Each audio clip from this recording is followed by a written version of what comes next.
नमस्कार दोस्तों, आप सभी का फिर से स्वागत है हमारे YouTube चैनल भक्ति भूमि में।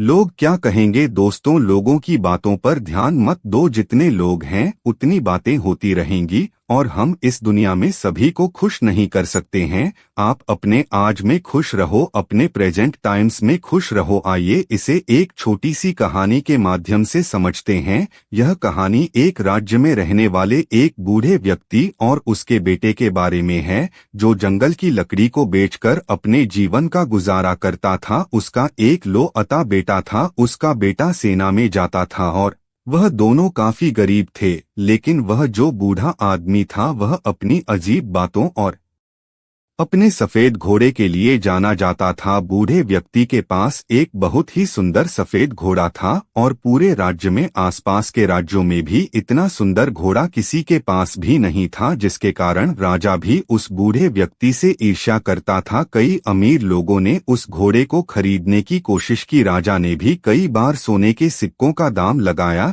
लेकिन वह बूढ़ा आदमी किसी के भी लालच में नहीं आया। वह बूढ़ा व्यक्ति हर किसी से यही बात कहता था कि यह सिर्फ घोड़ा नहीं है, यह मेरे परिवार का एक सदस्य है, यह कोई संपत्ति नहीं है। मैं पैसे के लालच में आकर अपने परिवार के सदस्य को कभी नहीं बेच सकता। रात का समय हो गया था और वह बूढ़ा आदमी और उसका बेटा दोनों ने खाना खाने के बाद वह लड़का सो गया और उसके पिताजी ढोए को सारा डाल के अपने घर के बाहर अपने बिस्तर पर सो गए। अगली सुबह जब वह बूढ़ा आदमी अस्तबल में घोड़े को लेने गया तो बूढ़े आदमी ने देखा कि घोड़ा अस्तबल में नहीं है। बूढ़े आदमी ने उस घोड़े की बहुत तलाश की, लोगों से भी पूछताछ की, लेकिन उसका घोड़ा कहीं नहीं मिला। वह बूढ़ा आदमी काफी परेशान हो गया था। उसे लगता था कि उसका घोड़ा किसी ने रात में चोरी कर लिया। कुछ समय बाद यह खबर पूरे राज्य में आग की तरह फैल गई। कई लोग वहां आ गए थे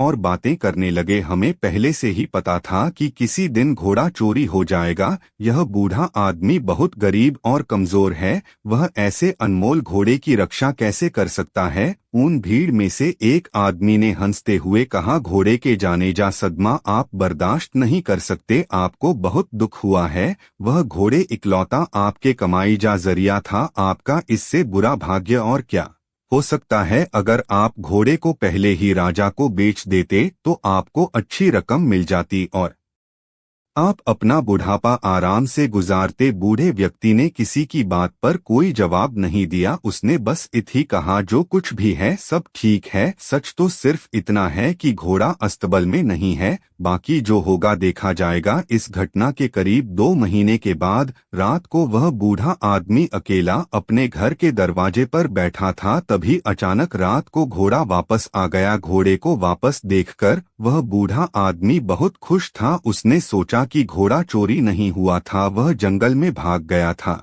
लेकिन आश्चर्य की बात यह थी कि घोड़े के साथ उस नस्ल के 15 और घोड़े आ गए थे। फिर अगली सुबह यह खबर पूरे राज्य में जंगल की आग की तरह फैलने लगी। लोग इकट्ठा होने लगे और उस बूढ़े व्यक्ति से बोले, आप सही थे, घोड़े का जाना कोई दुर्भाग्य नहीं था, यह तो आपके लिए एक वरदान साबित हुआ है। आपके पास अभी एक नहीं 15 और घोड़े हैं, आपकी किस्मत अब बदल चुकी है, अब आप घोड़ों के व्यापारी बन सकते हैं। वह बूढ़ा आदमी शांत रहा और बोला, सच तो यह है कि घोड़े के साथ 15 और घोड़े आ गए हैं, जो कुछ भी है सब ठीक है, आगे जो होगा देखा जाएगा। उस बूढ़े व्यक्ति के बेटे ने जंगली घोड़ों को वश में करना सीखना शुरू किया, लेकिन घोड़े जंगली थे तो जल्दी वश में नहीं आ रहे थे। लेकिन सिर्फ 3 दिन के बाद लड़का जंगली घोड़े पर बैठकर घोड़े को वश में करने का प्रयास कर रहा था, पर वह घोड़े से नीचे गिर गया और उसे काफी जख्म भी लगे थे और उसके पैर की हड्डियां टूट गई। बूढ़े व्यक्ति ने देखा कि उसका बेटा नीचे गिरा पड़ा और वह दर्द से चिल्ला रहा है और फिर कुछ लोग उसे वेद जीजे पास ले गए। लोग फिर इकट्ठे हुए और दुखी होकर बोले, आपके साथ बहुत बुरी चीजें हुई हैं, 15 घोड़े मिलना कोई आशीर्वाद नहीं था बल्कि अभिशाप था, आपके इकलौते बेटे का पैर टूट चुका है।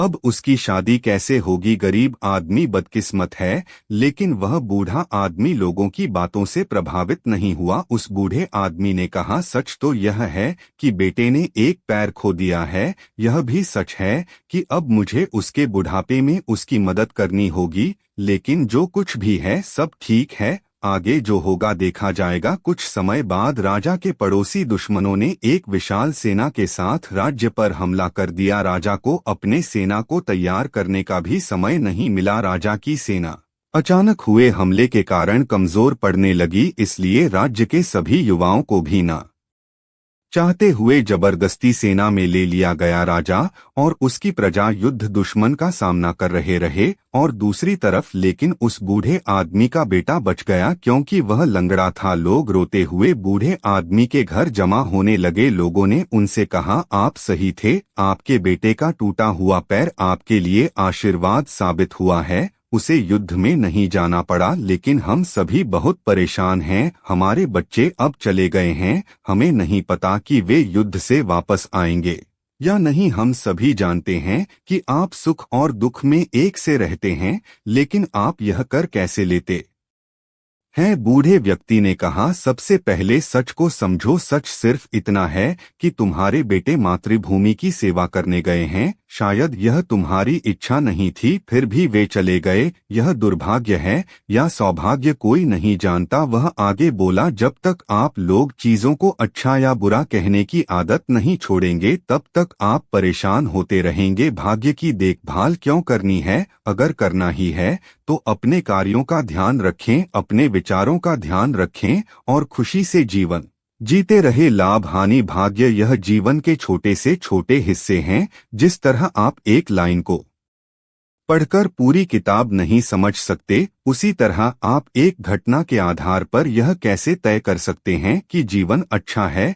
या बुरा? जो हमारे नियंत्रण में नहीं है, हम उसके बारे में राय बनाते हैं और अर्थहीन निर्णय देकर परेशान हो जाते हैं। जीवन की छोटी छोटी घटनाओं के बारे में निष्कर्ष निकालने के बजाय वर्तमान पल में रहे। जीवन इसी वर्तमान में है। खुश रहे और अपना काम करते रहे। आपको इस बात पर ध्यान देने की जरूरत नहीं है कि लोग क्या कहते हैं, भले ही वे आपके बारे में अच्छा या बुरा बोल रहे हो। यदि आप इस बात पर ध्यान देते हैं कि लोग क्या कहते हैं, तो आपका मन अपने आप बेचैन होने लगता है। इसलिए आपको अपने जीवन के महत्वपूर्ण कार्यों पर ध्यान देना चाहिए, जो आपको हमेशा आंतरिक खुशी देगा। बूढ़े आदमी के शब्दों ने लोगों को सोचने पर मजबूर कर दिया। शायद बूढ़ा सही था, लोगों को अपने बेटों की फिक्र तो थी ही, लेकिन अब उन्हें यह उम्मीद भी थी कि वह युद्ध जीतकर वापस जरूर आएंगे। साथ ही उन्होंने यह भी समझ लिया था कि जीवन में हर घटना एक कारण से होती है